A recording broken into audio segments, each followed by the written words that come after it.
एक मोर मोरनी की कहानी यदि आपने ध्यान से सुन ली तो श्रोताओं, आप जीवन में भी कोई गलत काम करने की नहीं सोचेंगे। हर दिन एक अच्छा कार्य करने की सोचेंगे। आपके जीवन को बदल देगी ये कहानी। बहुत ही ज्ञानवर्धक, यथार्थवाद पर आधारित ये कहानी मैं आपकी सेवा में लेकर के उपस्थित हूं। आप देख रहे हैं यूट्यूब चैनल अद्भुत कहानी स्टार। आप सभी दर्शकों का, श्रोताओं का और भक्तों का इस चैनल पर हार्दिक स्वागत और अभिनंदन है। देखिए श्रोताओं, अधिक समय खर्च न करते हुए आइए मैं आपकी सेवा में यह कहानी प्रस्तुत कर रहा हूं। एक शहर में और एक मोर का जोड़ा रहा करता था।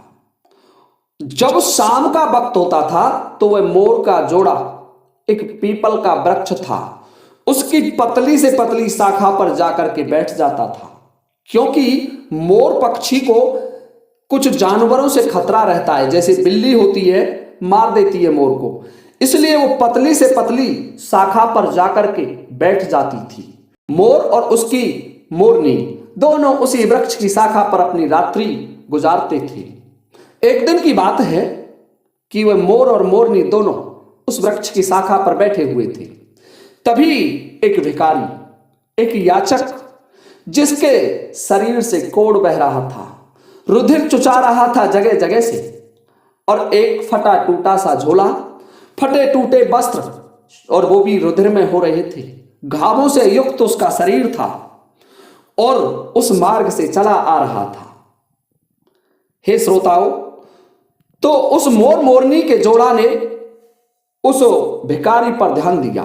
मोरनी का ध्यान उस भिखारी पर गया और वो भिखारी जो भी कोई मार्ग में मिलता उससे भोजन की याचना करता, पैसों की याचना करता, और कुछ व्यक्ति तो ऐसे होते जो उसे भोजन और पैसे भी देते थे, भोजन के लिए पैसे देते और उसकी सहायता करते। परंतु कुछ व्यक्ति ऐसे भी आते, उससे गाली देते, उसका अपमान करते और चले जाते।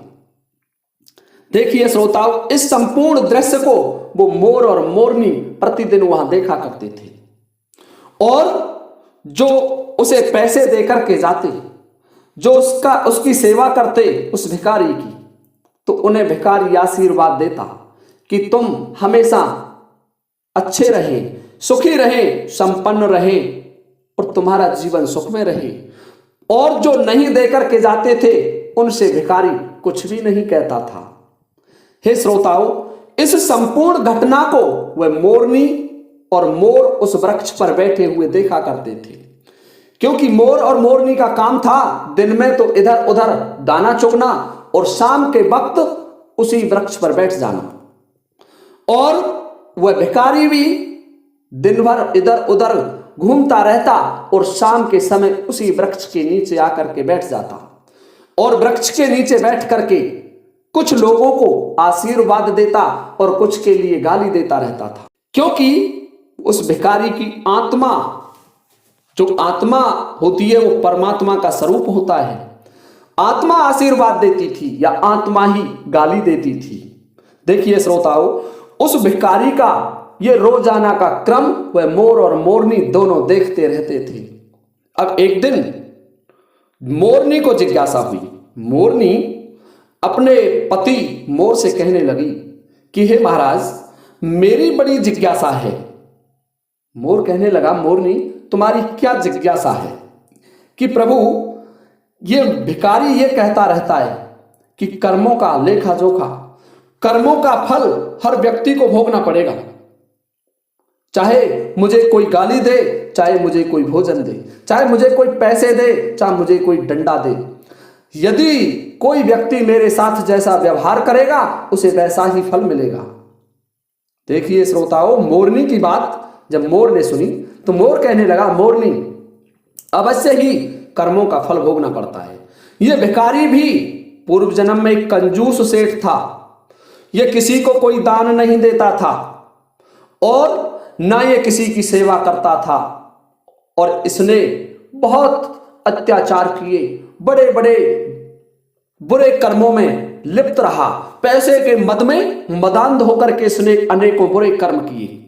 और इसी कारण से इस जन्म में देख सकती हो ये भिखारी आकर के बना है, और वो भी इसके शरीर से कोढ़ निकल रहा है, कोई इसे छू नहीं सकता, इसके शरीर से दुर्गंध आती है, इसके वस्त्र फटे हुए हैं, उसी का फल ये भिखारी भोग रहा है। परंतु जब मोरनी ने ये बात सुनी तो देखिए श्रोताओं, मोरनी कहने लगी कि हे महाराज, और ये जो बड़े बड़े पैसे वाले लोग हैं, बड़े अच्छे अच्छे भव्य मकानों में निवास करते हैं, बड़े बड़े महलों में रहते हैं, इनका कर्म? कि हाँ मोरनी, इनका कर्म इसी लायक था, इन्होंने अच्छे कर्म किए और अच्छे कर्मों का फल इन्हें मिल रहा है, उसी कर्म के कारण आज ये बड़ा सुखी जीवन व्यतीत कर रहे हैं। और यदि इन्होंने इस जन्म में बुरे कर्म किए, किसी की आत्माओं को दुखाया, किसी गरीब को सताया, किसी निर्बल की सहायता नहीं की, किसी भिखारी को दान नहीं दिया, तो हे मोरनी, इनकी भी यही दुर्गति होगी जो इस भिखारी की हो रही है। ये भिखारी भी पहले ऐसा ही पैसे वाला सेठ था, पर मोरनी मोर की बातों पर यकीन नहीं करती है। मोरनी कह रही है कि महाराज, पूर्व जन्म मैंने तो कभी देखा नहीं, मरने के बाद व्यक्ति का क्या पता कहां जाता है, जन्म लेता है या नहीं लेता है, ये तो केवल आप कल्पना के आधार पर ही तो बता रहे हैं। मोर कहने लगा, मोरनी, कल्पना के आधार पर नहीं, ये बड़े बड़े मनीषियों का, बड़े बड़े ऋषियों का और बड़े बड़े ब्राह्मण विद्वानों का अनुभव है। जो मोरनी थी उसको विश्वास नहीं हुआ। मोरनी कह रही है मोर से कि नहीं महाराज, मैं तो आपकी इस बात पर यकीन नहीं करती, मैं तो पूर्व जन्म को नहीं मानती, मैं केवल इसी जन्म को मान सकती हूं। जब मोरनी की बात मोर ने सुनी तो मोर उस मोरनी से कहने लगा, मोरनी, मेरी बात ध्यान से सुन, मैं तुझे आंखों देखी इसी जन्म की और यथार्थवाद पर आधारित जो मैंने मेरे नेत्रों से देखा है और मेरे कानों से सुना है, वो कहानी तुझे सुना रहा हूं। बहुत समय पहले की बात है।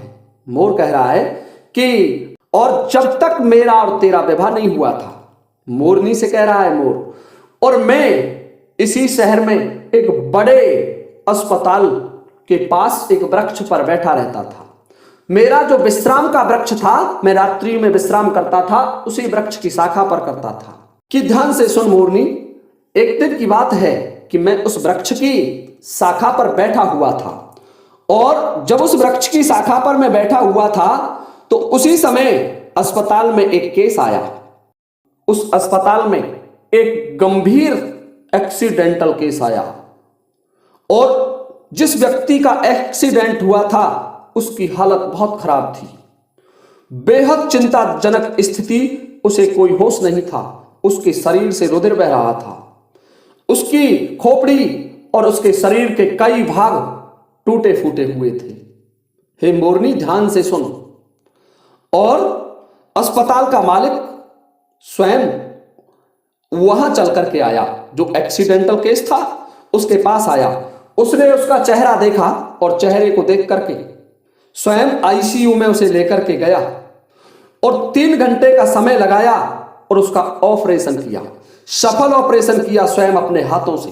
और ऑपरेशन करने के बाद उसे आईसीयू में रख करके, आईसीयू में छोड़ करके अपने कक्ष से बाहर आया और अपने स्टाफ से कहने लगा कि ध्यान रहे, जिस व्यक्ति का एक्सीडेंट हुआ है उस व्यक्ति को कोई कमी ना आ जाए, उस व्यक्ति की सेवा में कोई कमी नहीं रह जाए, उसे देखने में कोई कमी नहीं रह जाए, और यह भी ध्यान रहे उसकी दवाई, ज्यादा से ज्यादा कीमत वाली दवाइयां उसके लिए काम में ली जानी चाहिए, और उससे एक भी पैसा नहीं लेना है। तकरीबन 15 दिन तक वह व्यक्ति उस अस्पताल में रहा, क्योंकि बहुत बड़ा एक्सीडेंट हुआ था और उस एक्सीडेंट में उसका बचना भी मुश्किल था, परंतु ईश्वर ने उस डॉक्टर को भेज दिया, उस अस्पताल में भेज दिया, इसलिए उसके प्राण बच गए। जब बिल्कुल ठीक हो गया, 15 दिन के बाद उसकी स्थिति सही हो गई, चलने फिरने लायक हो गया, उसके सफल ऑपरेशन हो गए और उसको डिस्चार्ज करने का दिन आ गया, तो उस मरीज का जो खर्चा था तकरीबन 5 लाख रुपए का खर्चा बैठा। जो बिल था खर्चे का तकरीबन 5 लाख रुपए का, वो डॉक्टर और अस्पताल के मालिक की टेबल पर आया।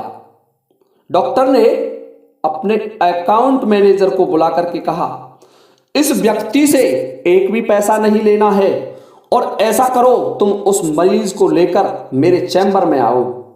मरीज व्हील चेयर पर चैम्बर में लाया गया जहां डॉक्टर बैठा हुआ था। डॉक्टर ने उस मरीज से पूछा, हे रामलाल भाई, क्या आप मुझे पहचानते हो?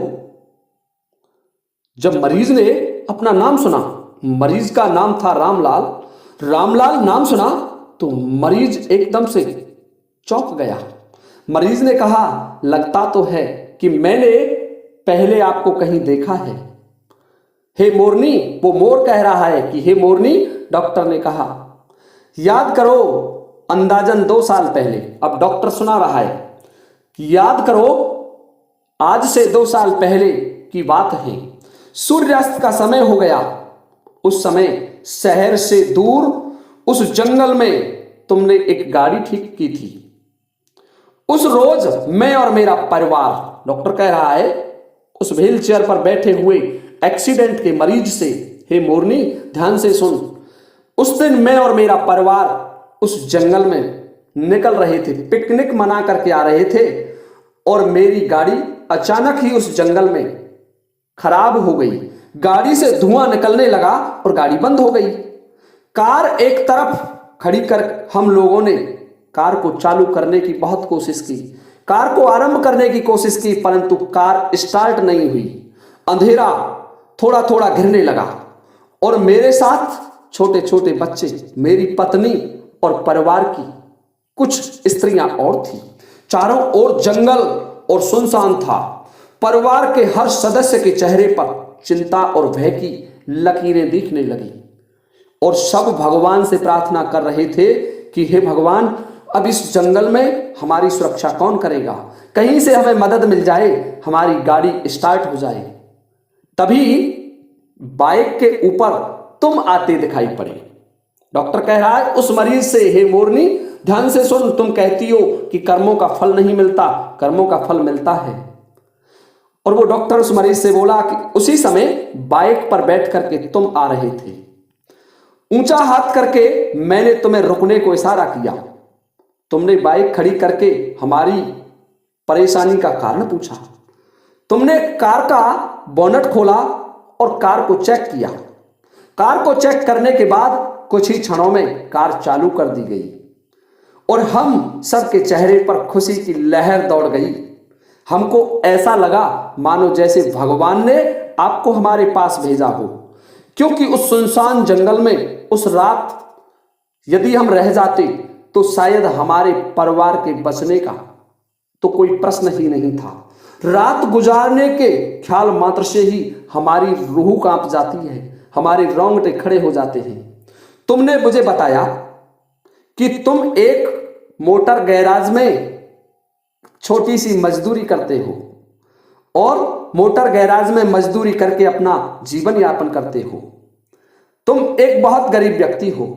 मैंने तुम्हारा आभार जताते हुए कहा था, हे मोरनी, वो डॉक्टर कह रहा है उस मरीज से व्हील चेयर पर बैठा हुआ है और उस मरीज से कह रहा है कि मैंने आभार जताते हुए तुमसे कहा कि रुपए पास होते हुए भी ऐसे मुश्किल समय में मदद नहीं मिलती। तुमने ऐसे कठिन समय में हमारी मदद की। इस समय इस मदद की कोई कीमत तो है नहीं, ये अमूल्य है, परंतु फिर भी मैं पूछना चाहता हूं कि आपको कितने पैसे दूं। तो उस समय तुमने मेरे आगे हाथ जोड़ करके जो शब्द कहे थे, हे मोरनी ध्यान से सुन, उस मरीज ने, रामलाल ने क्या शब्द कहे थे, वे शब्द डॉक्टर स्वयं कह रहा है मेरे जीवन की प्रेरणा बन गई। तुमने कहा था कि मेरा नियम और सिद्धांत है कि मैं मुश्किल में पड़े व्यक्ति की मदद के बदले कभी कुछ नहीं लेता। मेरी इस मजदूरी का हिसाब तो भगवान रखते हैं। कितना अच्छा वाक्य कहा था। उसी दिन से मैंने सोचा, डॉक्टर स्वयं कह रहा है कि जब एक सामान्य आय का व्यक्ति इस प्रकार के उच्च विचार रख सकता है, और उनका संकल्प पूर्वक पालन कर सकता है तो मैं क्यों नहीं कर सकता। और मैंने भी अपने जीवन में यही संकल्प ले लिया है। 2 साल हो गए, मुझे कभी कोई कमी नहीं पड़ी। अपेक्षाकृत पहले से भी अधिक पैसा मिल रहा है। ये अस्पताल मेरा है, तुम यहां मेरे मेहमान हो और तुम्हारे ही बताए हुए नियम के अनुसार मैं तुमसे कुछ भी नहीं ले सकता। देखिए श्रोताओं, मोर कह रहा है, वो डॉक्टर कह रहा है उस व्हील चेयर पर बैठे हुए व्यक्ति से, और मोर उस मोरनी से कह रहा है कि हे मोरनी, ध्यान से सुन। वो डॉक्टर क्या कह रहा है, ये तो भगवान की कृपा है, मुझे ऐसी प्रेरणा देने वाले व्यक्ति की सेवा करने का मौका दे दिया। ऊपर वाले ने तुम्हारी मजदूरी का हिसाब रखा और वो हिसाब आज उसने चुका दिया। मेरी मजदूरी का हिसाब भी ऊपर वाला रखेगा और कभी जब मुझे जरूरत होगी तो वो उसे जरूर चुका देगा। डॉक्टर ने रामलाल से कहा, तुम आराम से घर जाओ भाई, और कभी भी कोई तकलीफ हो तो बिना संकोच किए मेरे पास आ जाना। रामलाल ने जाते हुए चैम्बर के सामने हाथ जोड़कर कहा कि हे प्रभु, आपने आज मेरे कर्म का पूरा हिसाब ब्याज समेत चुका दिया। याद रखें कि एक बार भगवान चाहे माफ कर दे, परंतु कर्मों का हिसाब अवश्य ही चुकाना पड़ता है। तो मोर कहने लगा कि हे मोरनी, तुम क्या कह रही हो कि कर्मों का लेखा जोखा देना नहीं पड़ता? ये मेरे आंखों देखा हाल है। मैंने मेरी आंखों से ये बयान सुने थे उस डॉक्टर के और उस मरीज के, और मैं उसी वृक्ष पर बैठा हुआ ये संपूर्ण घटना देख रहा था। तो मोरनी, तू ये मत कहे कि कर्मों का लेखा जोखा देना नहीं पड़ता। कुछ कर्म इसी जन्म में चुकाने पड़ते हैं और कुछ पूर्व जन्म के लिए रह जाते हैं। तो देखिए श्रोताओं, ये थी हमारी आज की कहानी। यदि आपको ये कहानी अच्छी लगी हो तो कृपया इस वीडियो को लाइक करना ना भूलें। इसी के साथ मैं आप सभी से लेता हूं अनुमति इस वीडियो को विराम देने की। इसी के साथ जय हिंद, जय भारत।